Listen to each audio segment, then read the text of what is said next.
thank you for stopping by and checking out this video today. Thank you for joining me here on the channel, and happy July. It is going by fast. Deer season is upon us. It's going to be trail camera season. Basically, I don't run them all year round, maybe you do, but it's going to be trail camera season. It is coming up soon, so we are gearing up and trying to make sure everything is in order. And I appreciate you stopping to check out this video today. It's going to be a pretty good one. I hope you guys had a happy 4th of July. So without further ado, let's get into the video. So several months back, really evaluating my shot and my form and my whole entire setup. I was having some issues, some form issues, some mechanical issues. Long story short, I did fix some other things. This is not just a release issue, but what I did is I been shooting finger release for years, and several months ago back in March I went out and I picked up this Stand Perfex Long Neck XL. The whole purpose for this video today is to share you my perspective from a person who is switching to a thumb release, because I had some fears and I was hoping my fears would be a little bit mitigated by the versatility of this type of release as a thumb release, and it did that in some ways and it did not. I had some issues right out of the box with this, but I'm growing with it. I'm gonna use it in my setup. I was a little bit hesitant as I started out, but it's really come full circle. But I wanted to share with you guys some of the things that I've learned about this mechanically, and some issues that I had right out of the box, and more issues that other people have had with this release that I didn't know about early on, and just going through research, talking with some people about some issues they had either over time or just functionality right out of the box as well. So just for grins, we'll quickly skim over what you get with this, and then we'll get into the specifics and the details of some of the issues that I had with this release and some of the good things that I've had, and some tips that for you as somebody who is maybe switching to a thumb release might want to consider as far as technique when you're first starting out, and some tips to make sure you're not shooting the roof or anything like that, or having any misfires when you start training with one of these. So first of all, now what I have is I do have the long neck, and one thing that I have learned so far is that everybody's like, oh man, you're a grown man, kind of a bigger guy, get the XL. But you know, I have big palms, kind of short fingers. So I could probably have gone a size down, but everybody's like, man, get the XL. So I jumped on it, got the XL, and it kind of worked for me, but it kind of didn't, and it played into my final setup and adjustments on this release. So you can get different sizes like that, but mine is the long neck XL, and this thing is a black nickel plated finish over like a chrome, and it has a chrome base and a brass core, which makes it pretty heavy, which I liked that. I wanted a heavy release. I didn't want something light. I wanted something that gave me confidence, felt good in the hand, and it really gives it a weighted feel, and it kind of slows that movement. It seems to help with that consistency. You do have the interchangeable 3 and 4 finger extensions, and when you do receive it in the mail, it does come as the 4 finger. You get 5 post lengths, trigger post lengths. You got like a 7/8, a 3/4, a 1 inch, an inch and an eighth, and well, I guess I consider it like an inch and 3/4 assembled with the 1 inch post. You get the one large thumb knob, bull knob, whatever you want to call it, and one small knob that it comes adjustable, that it comes with it. Some of the other smaller pieces is you have these set pins like this that you don't really talk about. They're kind of sensitive, and we have the washers. I had some issues with the washers, so let's get into that first. When I first started shooting this release, I wanted to try the 4 finger, the 3 finger, the 2 finger style. What I had to do was take this set screw out and add my 4 finger setup. And the issue that I ran into right off the bat is this washer that holds your set screw did not come out.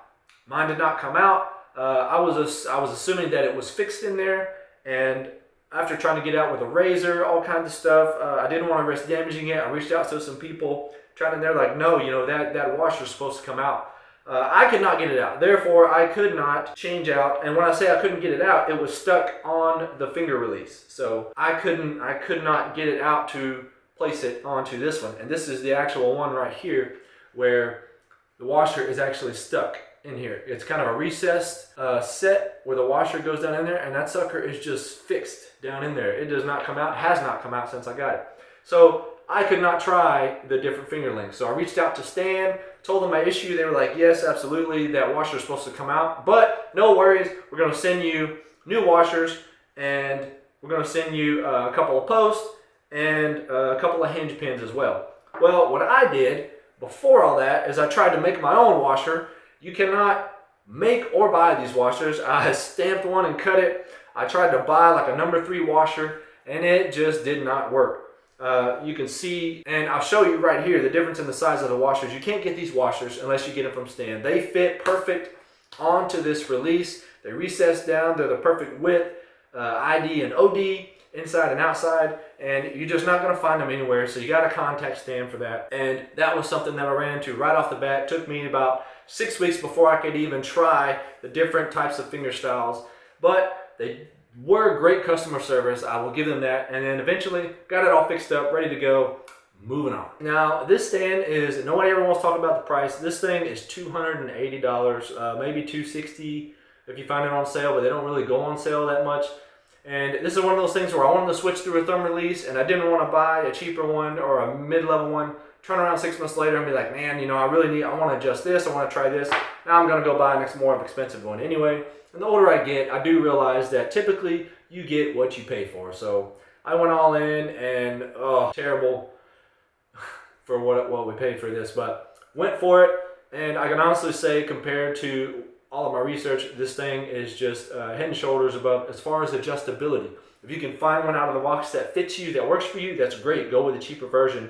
But I don't know myself when I shoot as a thumb release shooter. Knew I was going to learn, and I wanted maximum adjustability. So for me, a lot of people want to shoot the 4-finger. I shoot the 3-finger for sure, because here's some of the things as a new user switching to a thumb release. Some of my primary concerns was, where am I going to put my thumb when I'm drawing back?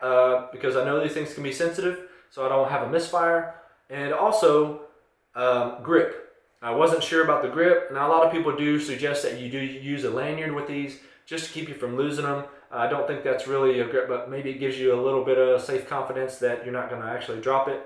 But I was worried about grip, and I was worried about thumb placement, and I was absolutely right about myself. I had a couple of misfires trying to draw this back, trying to figure out where to put my thumb when you're drawing back, and it just wasn't working out. The way I solved that problem for myself was with the adjustability. You can adjust the barrel positions, the barrel length, obviously the size, the post size. You can have it stick straight up, you can have it tilted forward, you can have it laying down, you can have it twisted, the barrel twisted, cockeyed. And one thing that I found that helped me tremendously was I went down to the 3-finger, and then, because what I can do with that is it gives me more of a safeguard grip. When I grip it, I can put my thumb out right there, and when I draw back, I have more of that full fist, and it really gives me that confidence, and I can really get a good grip. One issue I had, having shorter fingers, when I put the 4-finger on, I couldn't get a whole, my hand was like open, trying to grip it, and my thumb was trying to release way back here. I don't have long enough fingers for that. So it was sitting too far forward in my fingers. So going to 3-finger, I was able to put it back deeper within my knuckles. Have that right there when I draw. I can have my thumb out of the way, and then I can have my thumb right there deep into the crease, ready to draw. But to also do that, which I haven't seen a lot of people do, a lot of people have this barrel, they keep it on this side of the release. Now to me, my hand is like this. When I make a fist, my thumb is right over the top of my index finger knuckle. It's not out here. So what I did was I swung the barrel around, and I made it streamlined right over the top. So as I grip it like this, my thumb just naturally relaxes right there. I draw it, and I've got my thumb to the side, and then when I get ready to draw, I slip it right over the top, and boom. So that helped me a lot, gave me a lot of confidence in drawing back, fixed a couple of the misfires once I got that set up. Now, some of the major complaints that people have had about this release is that they have had mechanical failures with the set pin right here, because you can adjust this. It has a range going far back. So what they do is they curl it down and they set it, and then when they're drawing back, this thing actually gives away and pops backward. It pops in their hand, they shoot, they have a misfire.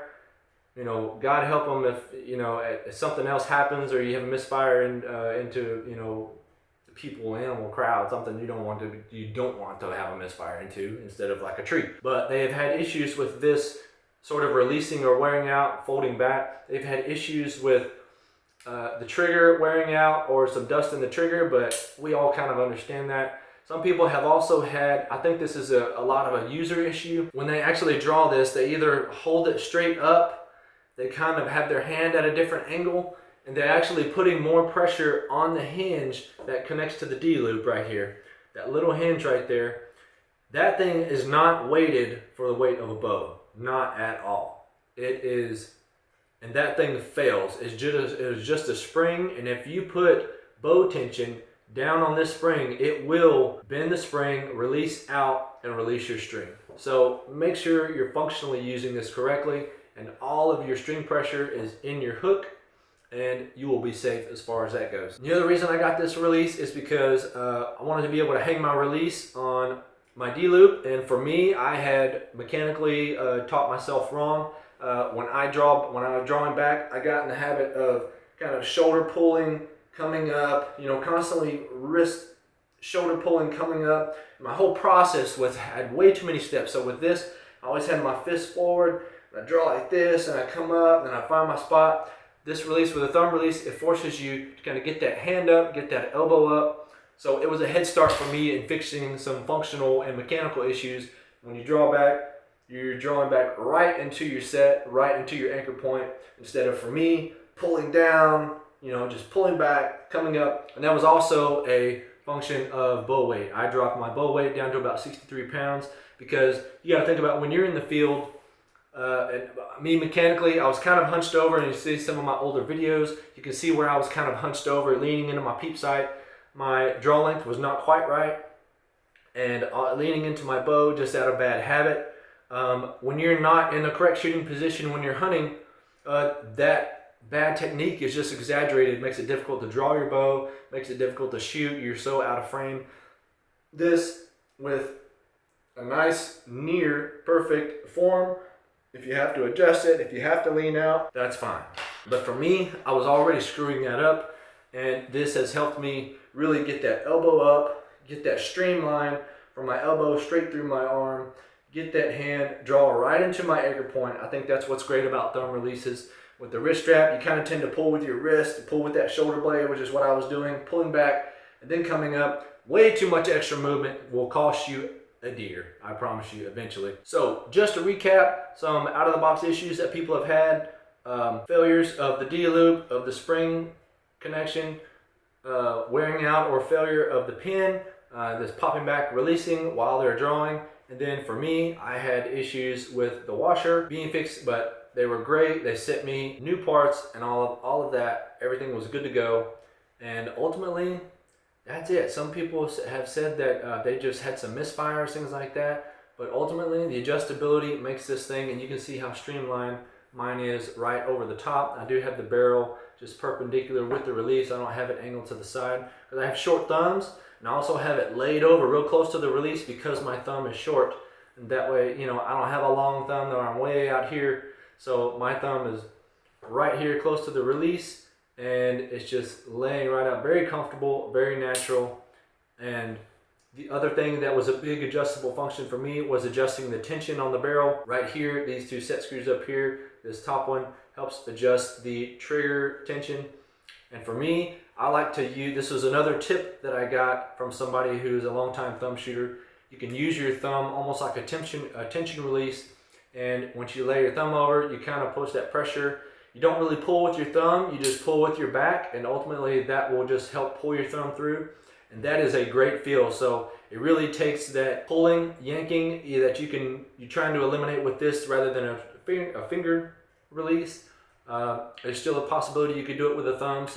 But with that thumb in place, pull with that back just a little bit, works out really awesome. Well, I think I've droned on long enough about this release, but if there's something wrong with the product, it usually happens to me. I usually have something wrong right out of the box with just about everything I buy.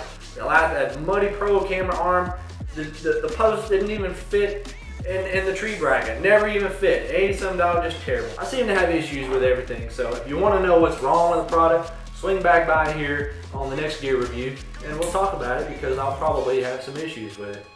And that just seems to be my luck in life. But regardless, Thank you guys so much for checking out this video. I really appreciate it. If you have time, just leave me a quick comment. Let me know your experience with thumb releases in addition to this or this particular stand.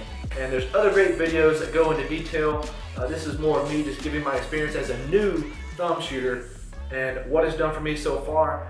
I'm still building confidence with it to use it this year in the field, and I'm really looking forward to it. Thank you guys again for checking out this video. Get out there and get some scouting done. Deer season's coming up fast, and we'll see you in the woods.